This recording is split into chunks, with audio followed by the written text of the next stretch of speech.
Kgs reporter పనిచేస్తున్నాను. నిన్న రాత్రి 10:30 ప్రాంతంలో చెరుడిగండి పక్కన పెట్రోల్ బంక్ పక్కన పంప్ షెడ్ వెనుక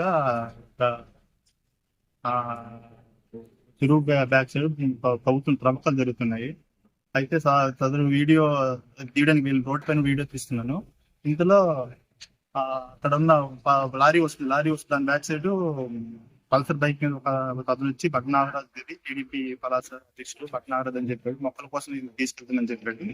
తర్వాత నేను ఆ వీడియో తీస్తుండగా ఇంతలో సదరు వ్యక్తి అతను ఫోన్ చేయగా అతను వచ్చి పద్మనాభరాజు కారులో వచ్చి అతను బూర్లి యోగేశ్వరరావు ఇంకా ఇంకో వ్యక్తి వచ్చి నా పైన నా ఫ్రెండ్ జనసేన పార్టీ అతని ఫ్రెండ్ పైన దాడి చేశారు. దాడి చేసిన తర్వాత నా స్కూటీ తోసేసి నా పైన కూడా దాడి చేశాడు. ఇతను పద్మనాభరాజు గతంలో కూడా మీడియా మిత్రులపై దాడి చేసే ఘటనలు ఉన్నాయి. ఇతని పైన సిజి 523/23, 509/23, 139/23, 705/2021 పలాస్ జూనియర్ సివిల్ కోర్టులో కేసులు కూడా నమోదు జరిగి ఉన్నాయి.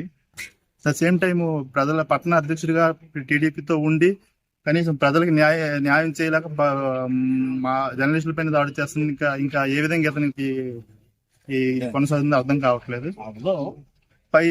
ఈ ఘటనపై నిన్న రాత్రి 112 కాల్ చేశాను. అలాగే పలాస కాశీ పోలీస్ లో ఫిర్యాదు కూడా చేశాను. ఫిర్యాదు ఇది కూడా ఇచ్చారు. సో పోలీసు వారు తగిన న్యాయం చేయాలని కోరుతున్నాను.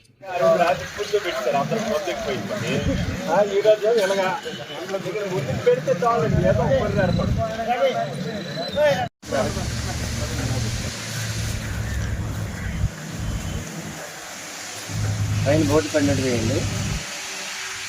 అలాగే సార్.